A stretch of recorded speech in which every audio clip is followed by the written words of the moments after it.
नमस्कार दोस्तों, मैं सुरदीप हाजिर हूँ एक बड़ी ही दिलचस्प कहानी के साथ। एक बार एक जंगल के निकट दो राजाओं के बीच घोर युद्ध हुआ। एक जीता, दूसरा हारा। सेनाएं अपने अपने नगरों को लौट गई। सेना का एक ढोल पीछे छूट गया। उस ढोल को बजा बजा कर सेना के साथ गए भांड व चारण रात को वीरता की कहानियां सुनाते थे। युद्ध के बाद एक दिन आंधी आई। आंधी के जोर में वह ढोल लुढ़कते लुढ़कते एक सूखे पेड़ के पास जाकर टिक गया। उस पेड़ की सूखी टहनियां ढोल से इस तरह से सट गई थी कि तेज हवा चलते ही ढोल पर टकरा जाती थी और ढमाढम की गूंजयमान आवाज होती। एक सियार उस क्षेत्र में घूमता था। उसने ढोल की आवाज सुनी। वह बड़ा भयभीत हुआ। ऐसी अजीब आवाज बोलते पहले उसने किसी जानवर को नहीं सुना था।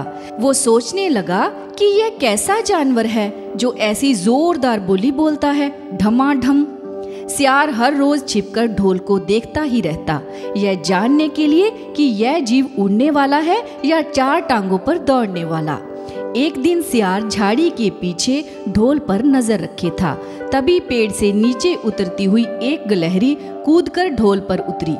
हल्की सी ढम की आवाज भी हुई। गिलहरी ढोल पर बैठी दाना कुदरती रही। सियार बड़बड़ाया, ओह, तो यह कोई हिंसक जानवर नहीं है, मुझे भी डरना नहीं चाहिए। सियार फूंक फूंक कर कदम रखता ढोल के निकट गया। उसे सूंघा। ढोल का उसे ना कहीं सिर नजर आया और ना ही पैर। तभी हवा के झोंके से टहनियां ढोल से टकराई।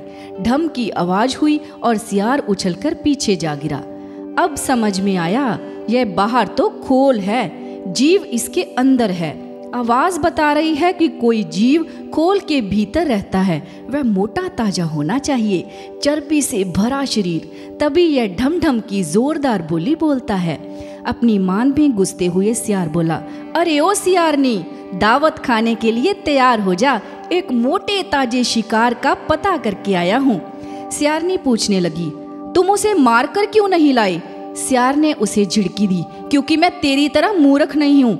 वह खोल के भीतर छिपा बैठा है। खोल ऐसा है कि उसमें दो तरफ सूखी दमड़ी के दरवाजे हैं। मैं एक तरफ से हाथ डाल उसे पकड़ने की कोशिश करता तो वह दूसरे दरवाजे से भाग नहीं जाता। चांद निकलने पर दोनों ढोल की ओर गए। जब वह निकट पहुंच रहे थे कि फिर हवा से टहनियां ढोल पर टकराईं और ढम ढम की आवाज निकली। सियार सियारनी के कान में बोला, सुनी उसकी आवाज? जरा सोच कि उसकी आवाज इतनी गहरी है तो वो कितना मोटा ताजा होगा। दोनों ढोल को सीधा कर उसके दोनों ओर बैठे और लगे दांतों से ढोल की दमड़ी को काटने। दमड़ी वाले भाग के किनारे को फाड़ने के लिए तैयार हो गए।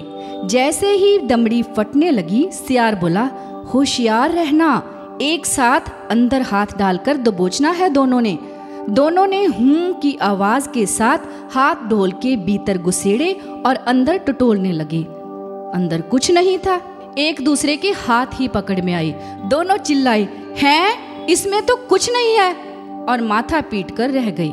तो आज की कहानी ढोल की पोल आपको कैसी लगी? अगर अच्छी लगी तो कमेंट करके ज़रूर बताइएगा और शेयर भी ज़रूर कीजिएगा। अगर आपने मेरे चैनल को सब्सक्राइब नहीं किया तो चैनल को सब्सक्राइब कर दीजिए और घंटी का बटन भी दबा दीजिए ताकि ऐसी कहानियाँ आप सुन सकें। धन्यवाद।